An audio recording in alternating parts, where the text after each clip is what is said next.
Okay, let's look at some camera settings very quickly. Now, we're not going to go into detail. Every camera, every brand, every model is a little bit different. That's something you need to remember. Not every camera is the same, but I'm just going to touch on some of the basic key points of the cameras that we have in the studio and that are similar to all video cameras. We're going to look at exposure, resolution, frame rate, and the output. Just a few ideas that are very common in the cameras. First, before we go on with the camera, we look at the LED light. And the LED light, if you buy more up-to-date or a little bit more expensive, they often have some controls on them. One of the controls you can see here is this dial. And this dial can be moved to change two things. It can change the brightness and it can change the temperature. So the brightness is here, and right now it's at 100%. So that means this LED light is at the brightest possible it can be. The second is this number here, which is in K or Kelvin. That's temperature. So 4,500 or 4,500 degrees K means the temperature of the light. Now you can go ahead to the wiki and you can look up light temperature, because light temperature does not really mean how hot it is. It means it along a scale of it's not its brightness, it's kind of color. So it has different shades of color depending on that K value. So maybe, for example, your phone or your computer at night can change its color temperature to be a little bit more blue, is it? Or a little bit less white, a little bit less bright, a little bit less, is it less blue? I can't remember what it is. So it takes away some of the color that will make you stay awake. That's the color temperature. So it's not really the temperature as in making you feel hot or cold, it's the visual temperature of it. Okay, so those lights have that temperature control. Why is that important for a camera? Because your camera also is very important in getting the right kind of color temperature. So here's a typical camera. This is a Sony camera that we have in the studio. And most Sony cameras follow this, although different models, again, can be different. And if we just look on the outside of the camera, what are some of the important buttons we see? Now remember, when you're using a camera, any camera, even an amateur camera or a still photo camera, some buttons are on the outside, but lots of controls are on the inside the menus, inside the software. So why would some controls be on the outside and some controls be on the inside? Well, controls that are on the outside on buttons, they must be really important. The buttons on the outside are the most important, the most often used controls. So these are the things you really must know. If you don't know these, you don't know the most important things of the camera. So what do we see on the camera? Well, the first thing we see is obviously these rings here. So this is the focus ring, and this is the zoom ring, and this is the f-stop ring. So the focus, the zoom in and out, and then changing your exposure, your f-stop here. Now these are manual. In some cameras you do not have the ring you can touch with your hand. You have to use a small dial. And in some cameras you don't have this at all. It's totally automatic. But in professional cameras you'll always have something like that. The next thing we look at is down here we have a couple buttons, and one of the buttons is gain. So what is the gain? The gain means how sensitive to the light the camera is. So if you turn the gain high, you can film in more darker locations. If you turn the gain low, you need more light. So why would you not just always use the gain very high sensitivity? Why not? Because as your sensitivity goes up, the quality of your picture goes down. And in video especially, you get something called noise, where the dark areas look kind of jittery, unclear, and even the light areas can look strange and unclear. Now if that's the look you want and you like that, then that's fine, that's perfect. You could probably turn up today's cameras to high and shoot in a very dim room with no lights or just moonlight sometimes. Some cameras are so sensitive, but the quality of the picture will definitely be lower. So in our studio, we always try to turn the gain down as much as possible. So we want the gain to be low. Lower gain means higher quality in the video, but it also means you need to have more lights. The next thing we see here is white balance. Now, white balance is a key point that's related to this temperature here, because this temperature is the color of the light. This is telling us it's the color. And what's the white balance going to tell us? This white balance is going to tell us what is the temperature of white in this shooting situation. So I'm going to make a video inside the studio. My camera needs to know what is white. If it doesn't know what is white, it needs to guess.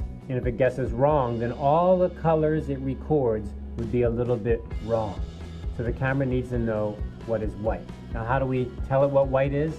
Well, one way is we can use a white card. We can hold up a white card, something that's white, and expose the camera, push that white balance button, and it will go ahead and it will tell us that's white. Okay, good, we're going to go ahead and film white. But usually in the lab, we have a preset temperature and we match the lights. So the key point here is my lights are 4,500 degrees. So I go ahead and I set my white balance for that also. So I've set the lights to be white. This is my white, my defined white, 4,500. And then on my camera, I go ahead and set that at 4,500 too. Okay, so you can either use a white card or you can manually set your white balance. Very important not to forget, otherwise it's hard to fix later. And the next thing we have is shutter speed. So shutter speed is basically how long, how slow, or how fast is your exposure. So if you have a very slow shutter speed, say 30, then that means that the exposure to the light is slow. The opening to the film, which we don't use anymore, would be longer. A fast shutter speed would mean shorter, so the exposure is not so much. So you can go to Wiki and check that out. It's pretty straightforward in thinking that slower shutter speed means a longer exposure. Faster shutter speed means a shorter exposure. So if you have a longer exposure, what does that mean for the light? It means you need less light, because more light's coming in. Every second of your exposure, more light is coming in, and so you don't need so much light. On the other hand, if you increase shutter speed, that means that the time of exposure is very short. If you did it to maybe 60 or 120, 120 would mean 1/20th of a second.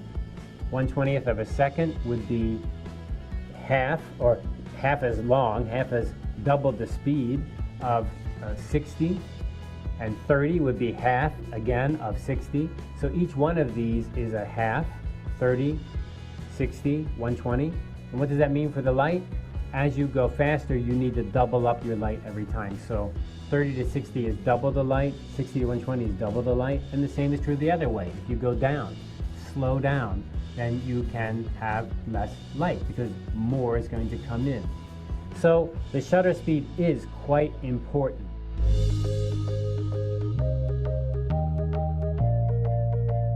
Every situation will be a little bit different if you're outside, inside, and what location. And most of the time, if you have a camera that is mostly automatic, all of these things, gain, white balance, shutter speed, could be automatically set by your camera.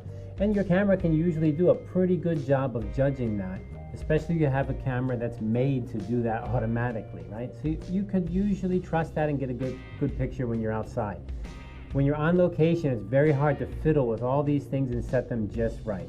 But when you're in the studio, it's important to set them just right. You need to set them just right because the situation, you want to get the best possible quality.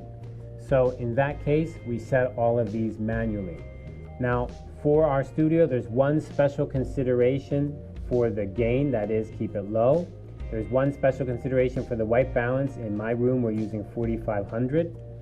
And for the shutter speed, I would like the shutter speed to be as high as possible. And the reason we like it high is because we're using a green screen, And when you use a green screen, a slow shutter speed would be easy to see the green when the person moves. So here I'm moving, you don't see the green, but if I move very fast, you would see the green if my shutter speed was slow, because the shutter speed high is catching more frames faster.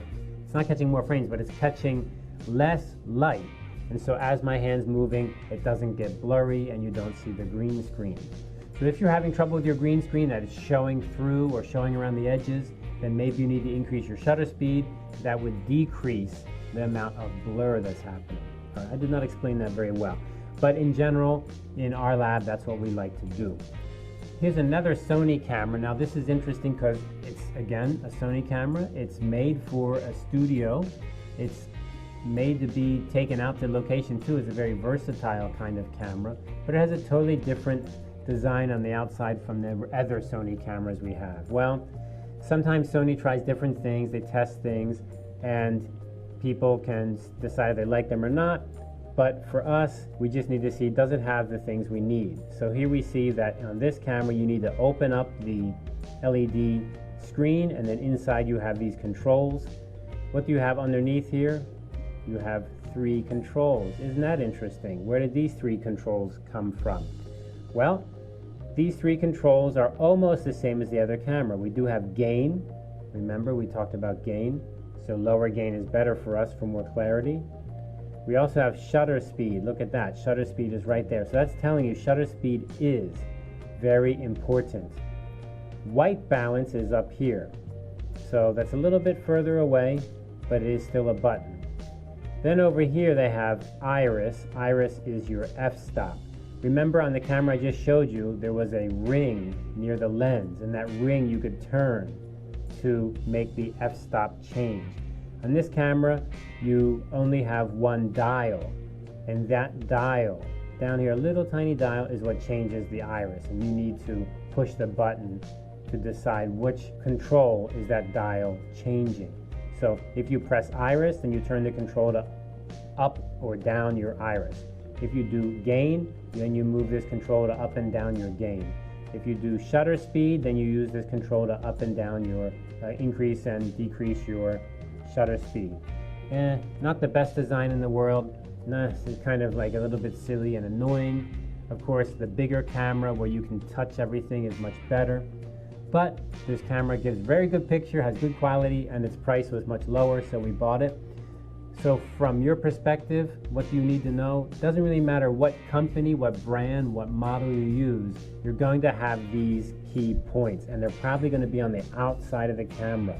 White balance, gain, shutter speed, and then focus, zoom, and iris or f-stop.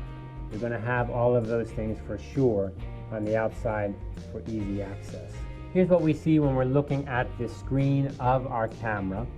And again, the outside has the buttons, but the screen will also have the readouts for things that are very important. So let's look here. What do we have? First of all, we have here our output. This is what's the video we're sending out. And this is 1080, that's the resolution, and this is the frames, 30 frames per second. So we're sending out 1080 resolution at 30 frames a second. Here is our f-stop, 3.1, our exposure. Here's our gain, that's the gain. Remember the gain? We were saying I like lower is better. Well, here we're at minus 0.6 dB, that's the lowest it'll go. So I've got it as low as possible. And what's this here? This is going to be your shutter speed. So remember, shutter speed is very important. It's right there on the outside, shutter speed. And what do we have here? This is going to be our white balance temperature. So this is the temperature that we're saying is white, 4500. Remember, we lined that up with the lights. So right there, you can see everything that's important. Very handy to get that. Now, how do you get this to show on your little screen? You might have to go into the menu and make some adjustments because sometimes you don't see all of this information. So there's probably just a couple buttons to push inside the menus and you get all of this readout.